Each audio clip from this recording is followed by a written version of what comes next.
Guys, आज इस video में हम सीखेंगे अमेरिकन इंग्लिश और ब्रिटिश इंग्लिश के वोकैबुलरी में क्या क्या डिफरेंसेस रहते हैं। So guys, let's start. तो जैसे कि आप देख सकते हैं आपकी स्क्रीन के लेफ्ट साइड में अमेरिकन इंग्लिश के वर्ड्स लिखे हैं और राइट साइड में ब्रिटिश इंग्लिश के वर्ड्स लिखे हैं।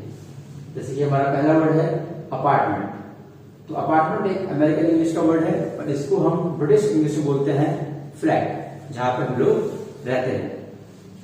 Next we have college.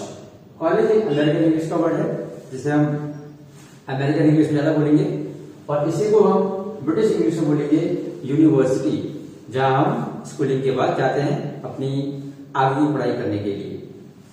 Then we have vacation. Hindi में हम इसे बोलते हैं छुट्टियां। तो वेकेशन एक अमेरिकन इंग्लिश वर्ड है और इसी को हम ब्रिटिश में बोलते हैं holiday. Next we have schedule. इसका प्रोनाउंसिएशन शेड्यूल भी होता है और स्केड्यूल भी होता है और इसकी ब्रिटिश इंग्लिश में बोलते हैं टाइम टेबल। दोनों का मतलब सेम ही होता है, but if you are following American English then you will use schedule and if you are following British English then you will say time table. Next we have airplane. जो हवाई यात्रा हम करते हैं जिसमें उस एयरप्लेन बोलते हैं अमेरिकन इंग्लिश में और वही इसको हम ब्रिटिश इंग्लिश में बोलते हैं aeroplane. Then we have mail box, जहां पर चिट्ठियां आती हैं। जैसे आप देखते हैं घर में मेल बॉक्स होता है, तो मेल बॉक्स एक अमेरिकन इंग्लिश का वर्ड है और इसी को ब्रिटिश इंग्लिश में बोलते हैं post box. Next we have cookie, जो हम अक्सर स्नैक्स की तरह खाते हैं और कुकी एक अमेरिकन इंग्लिश का वर्ड है और ब्रिटिश इंग्लिश में हम इसे बोलते हैं बिस्किट।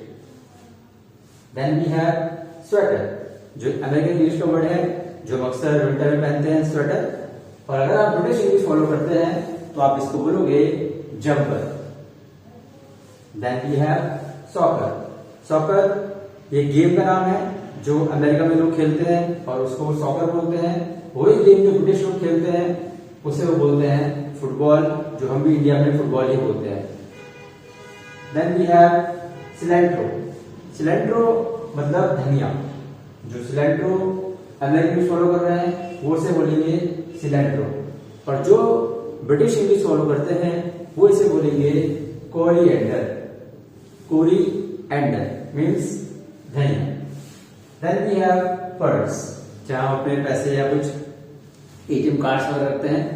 सो अगेन पर्स हमारी अमेरिकन इंग्लिश का वर्ड है और इसी को ब्रिटिश इंग्लिश में बोलते हैं handbag. Then we have cab, जिससे हम सवारी करते हैं अमेरिकन इंग्लिश और इसको हम ब्रिटिश इंग्लिश में बोलते हैं taxi.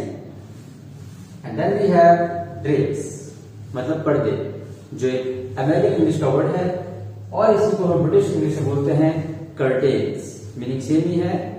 That's enough for this video. I hope you will learn the difference between American English vocabulary and British English vocabulary. और अगर आपको वीडियो पसंद आया हो तो please like, share and subscribe to my channel. And if you are watching it on Facebook, please follow me and share this video to friends and on your Facebook wall. Till then, bye bye.